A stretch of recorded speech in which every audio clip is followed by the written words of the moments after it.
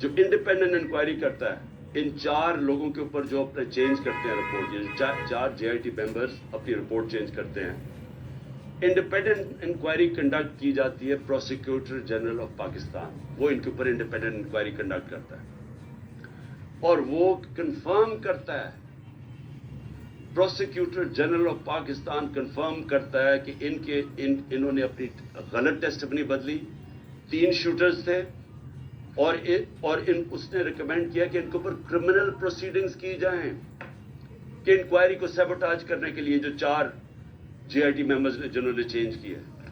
تو میرا سب سے بڑا سوال یہ ہے کہ آتے ساتھ ہی پنجاب گورنمنٹ جب سے یہ آیا ہے، انہوں نے سب سے پہلے کیوں انہوں نے اسٹڈی کر لیتے، دیکھ تو لیتے کہ JIT رپورٹ پہ کیا فائنڈنگز ہیں، بڑی تفصیل میں انہوں نے فائنڈنگز دی ہوئی ہیں، آتے ساتھ ہی اس کو کیوں بند کیا؟ اور پھر جو سب سے زیادہ کام کر رہا تھا، پہلے تو یہ 4 بھگا دیے، جو سب سے زیادہ کام کر رہا تھا میں اس کا نام دیتا ہوں، وہ بڑا مجاہد، اس طرح بھی ماشاءاللہ ایسے لوگ تھے، انہوں نے آتے ساتھ ہی یہ جو محسن نقوی نے اور کیا کام کیا کہ اس نے جو لڑکا جو سب سے زیادہ کام کر رہا تھا، اس کا میں نام اس لیے بتانا چاہتا ہوں کیونکہ سعید انور شاہ، یہ انویسٹیگیٹنگ آفیسر تھا جس نے کھڑا ہوا اور جس نے عدالت کے اندر چلان دیا، انہوں نے آتے ساتھ ہی اس کو سسپینڈ کر دیا۔ تو میں اس سے کیا مجھے نظر آتا ہے؟ اس سے مجھے نظر آتا ہے کہ اگر کسی کو بھی شک بھی تھا کہ اس کے پیچھے طاقتور لوگ تھے جنہوں نے یہ سارا پلان کیا ہے، وہ شک ساروں کے دور ہو جانے چاہیے۔ یہ پلان تھی کانسپریسی، اور یہ لوگ یہ جو اوپر بیٹھے ہوئے ہیں شہباز شریف اور وہ جو دوسرا ہے رانا ثناء اللہ، وہ بالکل اس کے اندر ملوث تھے، کیونکہ اگر وہ ملوث نہیں تھے ان کو کس چیز کا ڈر تھا؟ کیوں وہ یہ بار بار JIT کو سیبوٹاج کرنے کی کوشش کر رہے ہیں اور کر دیا؟ کیوں نہیں چلنے دیا JIT کو؟ بعد میں رپورٹس چیلنج ہو سکتی ہیں، اس کے اوپر کیس تو آگے چلتا ہے، لیکن کیوں انہوں نے کیا؟ کیونکہ ہمارے ملک کی تاریخ ہے، لیاقت علی خان کس نے ان کو قتل کیا ابھی تک کبھی نہیں پتا چلا، بے نظیر بھٹو کوئی پتہ نہیں، ایک دم اس کی جو سین تھا جدھر وہ بیچاری کو شہید کیا گیا، وہ سارا ایک دم کلیئر کر دیا، کس کے انسٹرکشن پہ کیا گیا، کوئی کبھی نہیں پتا چلتا۔ اس لیے یہ جو پورا کور اپ ہو رہا ہے یہ بھی کیونکہ طاقتور لوگ انوالوڈ ہیں، اس لیے کوئی پوری کوشش ہوگی اس کو کور اپ کرنے کے لیے۔ میں آگے اب چلتا ہوں۔ جب جو آئین ہے ہمارا، اور آئین بڑا کلیئر ہے، آئین کا آرٹیکل 105 یہ کہتا ہے کہ جیسے ہی ایک اسمبلی ڈیزالو ہوتی ہے، جیسی اسمبلی ڈیزالو ہوتی ہے تو گورنر 48 گھنٹے کے اندر وہ ایک ڈیٹ دیتا ہے الیکشن کی۔ یہ آئین کے اندر لکھا ہوا ہے، 105 آرٹیکل 105 میں لکھا ہوا ہے۔ نہ KP کے گورنر نے ابھی تک ڈیٹ دی ہے، نہ پنجاب کے گورنر نے ڈیٹ دی۔ سوال یہ کیوں نہیں دی؟ ہم نے اپنی گورنمنٹ کیوں گرائی؟ کبھی سوچا کہ کوئی اپنی گورنمنٹ خود چھوڑ دیتا ہے، ڈیزالو کر دیتا ہے؟ کبھی اس ملک کی تاریخ میں ہوا ہے؟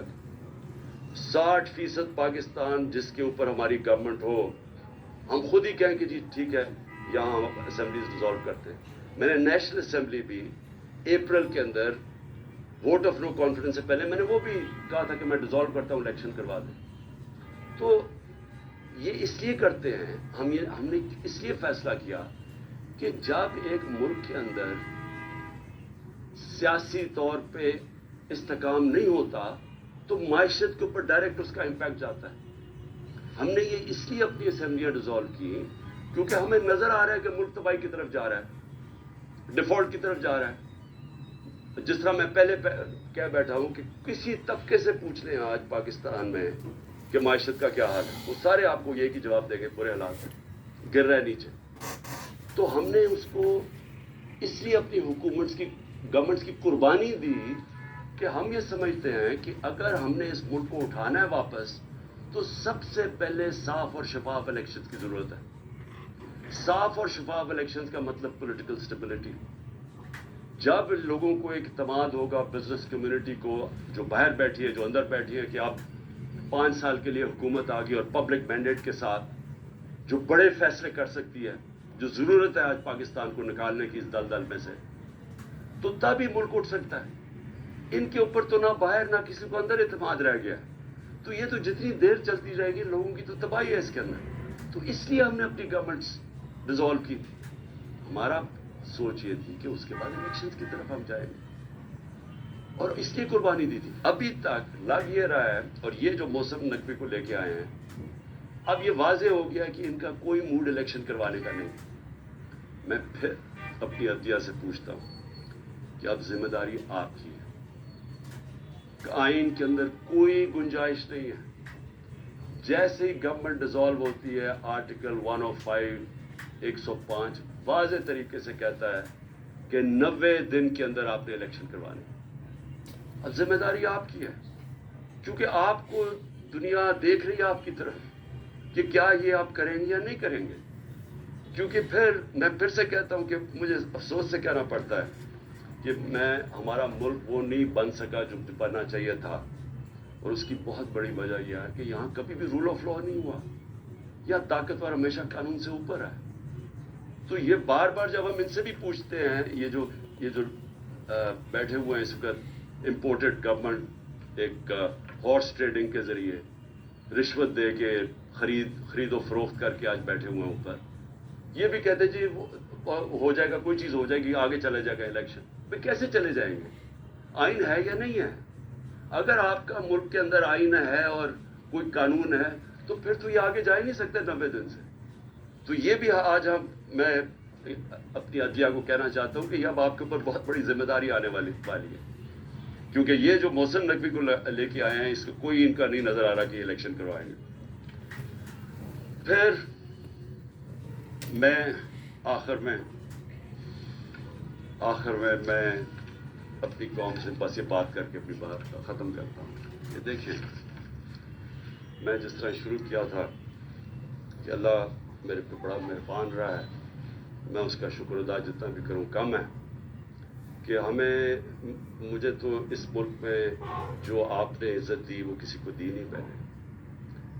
لیکن میں ایک چیز جانتا ہوں کہ میں کسی صورت اگر کسی کا خیال ہے کہ میں ان چوروں کے نیچے مان جاؤں گا ان کی غلامی، میں واضح کر دوں کہ آخری گیند تک لڑوں گا، آخری اپنی سانس تک ان کا مقابلہ کروں گا.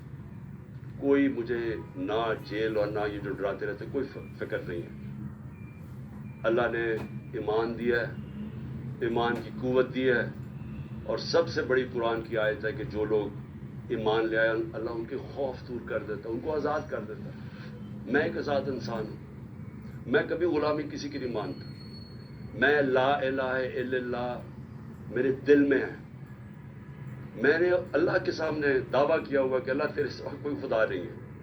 کوئی خوف کے بت کی میں پوجا کرتا نہیں، اور نہ آپ کو کرنی چاہیے. کیونکہ میں ایک مثال دیتا ہوں ہمیشہ لوگوں کو، کیونکہ اسلام کی تاریخ آپ پڑھیں تو جو سب سے دردناک اور تکلیف دہ واقعہ وہ ایک ہی ہے. جس طرح حضرت امام حسین کی شہادت ہوئی، اور میں ہمیشہ یاد کراتا ہوں لوگوں کو کہ کوفہ کے لوگوں کو انہوں نے تو بلکہ دعوت دی تھی امام حسین، ان کو پتا تھا وہ رائے حق پہ، ان کو پتا تھا کوفہ کے لوگوں کو، لیکن یزید کے خوف، ظلم کے خوف کی وجہ سے انہوں نے اتنا بڑا سانیہ ہونے دیا اسلام میں. آپ بھی یہ خوف کا بت توڑ دیں، میری طرح آزاد ہو جائیں اور کسی صورت ان کو نہ قبول کریں. مجھے جو صرف ایک افسوس ہے کہ میں جب سیاست شروع کی تھی 26 سال پہلے، تو میں یہ سمجھتا تھا کہ 2 طرح کے طبقے پاکستان میں ہیں. ایک وہ طبقہ ہے چھوٹا سا جو اس ملک کا پیسہ چوری کر کے باہر لے جاتا ہے، ان کے پاس اربوں ڈالر باہر پڑے ہیں، بڑے بڑے پراپرٹیز، مے فیئر سب سے مہنگے علاقے میں لنڈن میں پراپرٹی ہے، بیٹا ون ہائٹ پارک وہ سب سے مہنگا علاقہ ہے، آف شور اکاؤنٹس میں ان کے پیسے پڑے ہوئے ہیں. تو میں ان کو تو پاکستان نیچے جاتا ہے ان کو کیا ہوگا؟ جب مشکل پڑتی ہے جہاز پکڑ کے باہر چلے جاتے ہیں. تو ایک ایسا طبقہ چھوٹا سا بیٹھا ہوا ہے، ہر وقت پیسہ اس ملک سے چوری کر کے باہر لے جاتا ہے. ٹیکس اور بزنس مین ہے، ٹیکس چوری کیا وہ باہر. ریل اسٹیٹ کے اندر بیٹھے ہوئے لوگ جیسی پیسہ بنتا ہے حوالے ہنڈی سے پیسہ باہر. تو ان کو کوئی تکلیف نہیں ہے کہ پاکستان نیچے جاتا یا نہیں. ان کو تکلیف نہیں ہے کہ ہم غلامی کریں، کبھی کسی کی غلامی جو آج تک کرتے آئے ہیں، ان کو فکر نہیں ہے، کیونکہ ان کا سٹیک پاکستان میں نہیں. اور اس لیے میں ان کے خلاف نکلا تھا آج سے 26 سال پہلے، اور اس لیے جب تک میرے میں سانس ہے میں ان کا مقابلہ کروں گا. لیکن ایک دوسرا طبقہ جن کا جینا مرنا پاکستان میں، وہ اکثریت اس ملک کی عوام ہے. اور اس ملک کے وہ ادارے ہیں، وہ ادارہ جس کو پتا ہے کہ اگر یہ ملک کی معیشت نیچے جاتی ہے تو سب سے پہلے نقصان اس ادارے کا ہے. آج سری لنکا کے اندر IMF نے حکم دیا سری لنکا کو کہ اپنی جو سری لنکا کی فوج ہے اس کا آدھا کرو. مصر کے اندر IMF نے حکم دیا ہے کہ اپنے فوج کی فضول خرچیاں کم کرو. تو کیا وہ جب ہم جو یہ امپورٹڈ حکومت ہمیں اپنے گھٹنوں پہ لے آئی ہے، اپریل میں پاکستان کے اندر کھڑا تھا، صرف اکنامک سروے آف پاکستان آپ دیکھ لیں، اور آج کدھر ہے. تو کیا وہ جو آپ ہمارے سے قیمت ادا کریں گے، کیا ہماری طرح کے جو سمجھتے ہیں کہ ہم ایک آزاد ملک پہ رہنا چاہتے ہیں، کیا ہماری آزادی خطرے میں ہوگی یا نہیں؟ تو میں یہ ہمیشہ سمجھتا تھا کہ یہ ادارے کبھی بھی ان لوگوں کے ساتھ نہیں ہوں گے جو یہ ملک کا پیسہ چوری کر کے باہر لے کے جاتے ہیں. اور مجھے بڑا افسوس سے کہنا پڑتا ہے کہ ہماری حکومت ہٹا کے ان لوگوں کو بیک کیا گیا جو اس ملک کو 30 سال سے لوٹ رہے تھے. چھوڑیں کہ میں کیا کہتا ہوں، صرف انٹرنیشنل میڈیا ان کے متعلق کیا کہتا ہے. آج تو ٹیلی فون ہے، اپنا گوگل کر لیں کہ ان دونوں بڑے خاندانوں کے اوپر انٹرنیشنل میڈیا کیا کہتا ہے. ان کے خلاف ہماری اسٹیبلشمنٹ نے، ہماری ایجنسیز نے کیا کیا چیزیں نکالی ہوئی ہیں ان کی چوری کے اوپر. تو مجھے حیرت یہ ہوئی کہ رجیم چینج کے بعد ان کے ساتھ کیسے کھڑے ہو گئے وہ ادارہ جس کا سب سے زیادہ سٹیک ہے کہ پاکستان ایک طاقتور ملک بنے. کہ اگر ایک ملک کی معیشت نیچے جاتی ہے تو ہمیں سوویت یونین کی مثال ہے کہ وہ ملک ٹوٹ گیا، تکڑی ترین فوج تھی لیکن ملک ٹوٹ گیا کیونکہ معیشت نیچے چلے گئی. تو ان کے نیچے جو انہوں نے 30 سال سے یہ ملک سے کر رہے ہیں، مجھے ابھی تک نہیں سمجھ آ رہی کہ کیسے وہ ادارے ان کے ساتھ کھڑے ہو گئے. میں آخر میں اپنی ساری قوم کو کہنا چاہتا ہوں کہ اپنی تقدیر اپنے ہاتھ میں لیں. آپ کا مستقبل، آپ کے بچوں کا مستقبل آپ کے ہاتھ میں ہے. آپ یہ اگر ظلم نہ، آپ کے پاس اب 2 راستے آ گئے، ایک تباہی کا راستہ ہے، ایک مشکل راستہ ہے، جدوجہد کا راستہ ہے، لیکن پاکستان کی عظمت کا راستہ. اور مجھے امید ہے کہ آپ سب صحیح فیصلہ کریں گے. پاکستان زندہ باد.